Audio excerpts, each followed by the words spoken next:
এক জমি দুটি চাষ এবার করব 12 মাস। এই বার্তাকে সামনে রেখে জঙ্গলমহলে কৃষি বিপ্লব শুরু করেছেন আর্টিপোয়াল মাশরুম প্রাইভেট লিমিটেডের managing director doctor Amaresh Mahato. রুখা সুখা মাটিতে মাশরুম, কসাবা, সুইট পটেটো ও শিয়ার ধান 310 চাষে চাষিদের মধ্যে উদ্ভাবনী বিপ্লব নিয়ে এসেছেন তিনি। তার এই কর্মকাণ্ড পরিদর্শন করতে বৃহস্পতিবার বান্দোয়ারে উপস্থিত হন খড়গপুর আইআইটির প্রতিনিধি দল।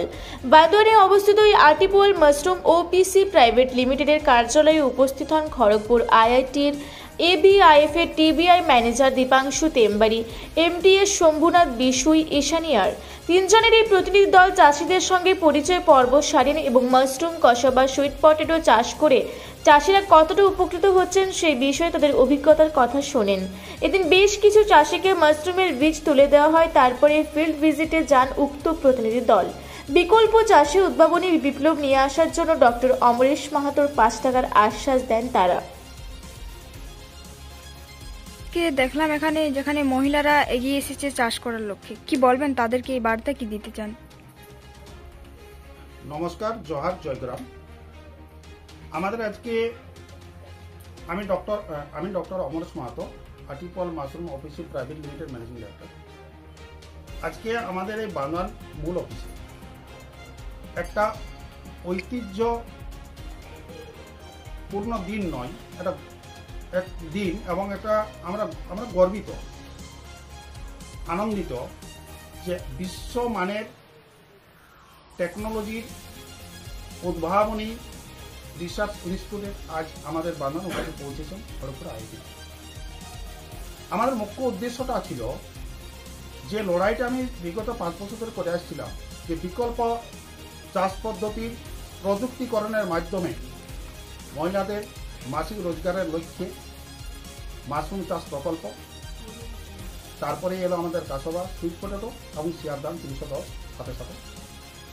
এটা তাদেরকে আমি প্রযুক্তিকরণ করেছি, ফিল্ডে আমরা গেছি, তাদের মাটি তৈরি করেছি, মাশরুম আমি তাদেরকে প্রশিক্ষণ দিই, তাদেরকে গাইড করি, তাদেরকে সিড সাপ্লাই করি, মার্কেটিং সাপোর্ট দিয়ে আজকে 12 থেকে 14 দিনের মধ্যে তাদের হাতে আমরা রোজগারের জায়গা তৈরি করে দিয়েছি এবং তারা সেটা রোজগার করছে এবং নিজের পরিবারকে ভরণ পোষণ করছে।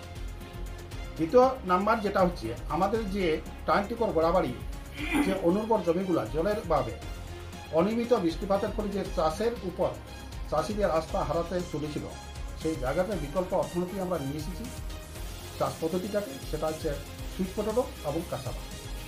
তো সুইট পটেটো আপনারা সবাই চিনেন, সাবুদানা তৈরি হয়। তো আমরা সেইটাকে আমরা ওই জমিতে চাষ করি, যেটাকে আমরা বলা হচ্ছে টিউবার ক্রপ, মানে কন্দমূল। আমরা অর্থনৈতিক দিক থেকে আমরা লাভবান তো হবই, সাথে সাথে আমাদের ঔষধি গুণ থেকে আমাদের শারীরিক সুস্থতা বজায় রাখার জন্য এই খাবারটা খুবই গুরুত্বপূর্ণ। দ্বিতীয় নম্বর সুইট পটেটো, যেটাকে আমরা মিষ্টি আলু বলি, যেটা আপনারা সাকারকন্দা বলে চিনেন, সেটা আপনারা দেখেছেন উপরে পিঙ্ক কালার বা লাল, ভিতরে সাদা। এটা সম্পূর্ণ আলাদা। উপরে পিঙ্ক কালার এবং ভিতরটা হবে আপনার কিন্তু পিঙ্ক অথবা অরেঞ্জ কালার, যেটাতে সুগার লেস করা হয়েছে এবং নিউট্রিশনাল ভিটামিন, মিনারেল, আপনার ফাইবার যথেষ্ট পরিমাণ বৃদ্ধি করে। এটাও মেডিসিন হিসাবে আমরা আমাদের খাদ্যপণ্য আসবে, যেমন হার্টের রোগী আছে, গ্যাস্ট্রিক আছে, সুগার আছে, ক্যান্সার আছে, তাদের খাবার হিসেবে করে। সেই চাষ পদ্ধতিটা প্রথম আমি কিন্তু পুরুলিয়ার মাটিতে কিন্তু লঞ্চ করেছি। প্রথম স্বাধীনতার 75 বছর পর প্রথম ল্যান্ডিং করলাম এবং এটা অলরেডি চাষ শুরু হয়েছে এবং সেটা এই বছর আমরা 90 বিঘা জমির উপর করব। কাঁচাবাটা আমরা 150 বিঘা জমির উপর করব এবং মাশরুম চাষটা আমাদের পুরুলিয়া জেলাতে বিশেষ করে 600 মহিলাকে মাসিক কর্মসংস্থানের জায়গাটা কিন্তু আমি চ্যালেঞ্জ হিসেবে নিয়েছি। তার মধ্যে 300 অলরেডি আমি সিস্টেম ছেড়ে দিয়েছি, কাজও শুরু হয়ে গেছে এবং সেকেন্ড ফেজে আর 300টা আমরা নেব। এবং এইভাবে পুরুলিয়ার বিকল্প অর্থনীতির মাধ্যমে একটা বিকল্প কর্মসংস্থানের যে লড়াইটা আমার ছিল, সেটা আমি সফল হতে চলেছি। এবং আপনাদের মতো উদ্যোগপতিরা যারা এসেছেন তাদের সহায়তায়, আমার খড়গপুর আইআইটি তাদের ওনাদের প্রযুক্তিকরণের সহযোগিতায়, আমার প্রচেষ্টায়, আরও ICRCTC আছে, ICR NRI আছে, আরও বিভিন্ন রিসার্চ সেন্টার আমার সাথে পরোক্ষ প্রত্যক্ষ জড়িত আছেন। তারা আমাকে গাইড করছেন, তারা আমাকে টেকনোলজি সাপোর্ট দিচ্ছেন। রিসেন্টলি আমি হায়দ্রাবাদও যাচ্ছি 12 থেকে 14 তারিখ, সেখানেও আমাকে মিনিস্ট্রি থেকে করেছে আপনার ওই টেকনোলজি ট্রান্সফার উপরে। তো সব মিলিয়ে আগামী দিনে একটা আমরা বিপ্লব তৈরি করবো, কৃষি বিপ্লব, অর্থনৈতিক রোজগারের জায়গাটা আমরা কিন্তু পাকাপাকি তৈরি করব। এবং আমার যে মিডিয়া বন্ধু রূপসী বাংলা এসেছেন, আমার যে হিন্দি চ্যানেলে আমার জামশেদপুর থেকে এসেছেন, আপনাদের কাছে আমার অনুরোধ যে আপনাদের পজিটিভ এই চিন্তাভাবনাটাকে যে মানুষের কাছে পরম্পরাহীনভাবে যারা পৌঁছান দিচ্ছেন এবং তাদেরকে সচেতন করছেন, তাদেরকে এগিয়ে আসার জন্য আপনারাও তাদেরকে এই প্রযুক্তিযুক্ত চাষ পদ্ধতিটাকে এক কথায় বলা হয় বিভ্রান্তি থেকে দূর করার জন্য আপনারা একটা বিশেষ ভূমিকা গ্রহণ করছেন। তার জন্য আপনাদেরকে আমি স্যালুট জানাই। আপনারা আগে আসেন, কারণ মিডিয়া হচ্ছে আমাদের ভারতবর্ষের মধ্যে একটা বিরাট স্তম্ভ, যারা ভালো দিক মানুষের কাছে অতি সহজে পৌঁছাতে পারে। এবং আগামী দিনে আপনাদেরও সহযোগিতা আমার চাই, কারণ একটা পরিবর্তন করতে গেলে আমি কান্ডারি, সত্যিকার স্যার বলছেন আমি কান্ডারি, কিন্তু কান্ডারির সাথে সৈনিকের দরকার হয়, সেই সৈনিকটা বিভিন্ন অ্যাঙ্গেল হয়, সেটা আমি আজ পেয়েছি। আজ সবাই আমার পাশে এসে দাঁড়িয়েছে, বিভিন্ন ইলেকট্রনিক মিডিয়া দাঁড়িয়েছে, প্রিন্ট মিডিয়া দাঁড়িয়েছে, এবং আগামী দিনে আপনাকে যাতে পাশে পাই আমার এটাই আপনাদের কাছে প্রত্যাশা, এবং এটার জন্য আজ আমি গর্বিত। নমস্কার, জোহার, যোগ্য। এই যে পুরুলিয়া রুখাশুকার মাটি পুরুলিয়া, যেখানে বেশিরভাগই ধান চাষ হয়, হঠাৎ করে এখানে বিকল্প চাষে আজকে বলতে গেলে কি বলবেন এই প্রশ্নে? দেখুন, অমরেশ মাহাতো বাবু অনেকদিন ধরেই আইআইটি পুরুলিয়ার এই যে অনুর্বর মাটি, এখানে অধিকাংশ সময় খরা থাকে, তো সেই কারণকে থ্রু আউট দ্য ইয়ার এখানে চাষ করা হয়তো সম্ভব হয়ে ওঠে না।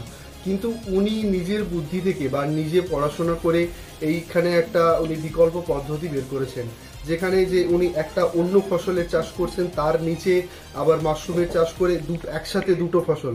ওনার একটা সম্ভবত লাইন শুনলাম যে কি একটা লাইন বলেছেন, জমি দুটি চাষ এবার করবো আমরা 12 মাস। এটা খুব ভালো লাগলো, মানে একই সাথে দুটো চাষ করছেন, ফলে কি হচ্ছে, চাষবাসও হচ্ছে, অর্থনৈতিক সমৃদ্ধিও আসছে, আর তার সাথে জমিটাও পড়ে থাকছে না, জমির উর্বরতা বাড়ছে। তো এটা দেখে খুব ভালো লাগলো, এবং আশা করব ওনার সাথে যে সমস্ত মহিলারা, যে সমস্ত পুরুষরা যুক্ত রয়েছেন, তারা এটাকে এগিয়ে নিয়ে যাবেন। উনি সেনাপতি আর বাকিরা ওনার সৈনিক, তো লড়াইটা সবারই, সবাইকে মন দিয়ে এই লড়াইয়ে লড়তে হবে, এবং এটাকে একটা চ্যালেঞ্জ হিসেবে গ্রহণ করে এই চ্যালেঞ্জটাকে কিন্তু পার করতে হবে। আশা করব ওনার সাথে যে সমস্ত মহিলারা, যে সমস্ত পুরুষরা যুক্ত রয়েছেন, তারা এটাকে এগিয়ে নিয়ে যাবেন। উনি সেনাপতি আর বাকিরা ওনার সৈনিক, তো লড়াইটা সবারই, সবাইকে মন দিয়ে এই লড়াইয়ে লড়তে হবে, এবং এটাকে একটা চ্যালেঞ্জ হিসেবে গ্রহণ করে এই চ্যালেঞ্জটাকে কিন্তু পার করতে হবে। কাঁচামা করেছি আর 310 ধান চাষ করেছি। আপনি কতদিন ধরে এটা করছেন?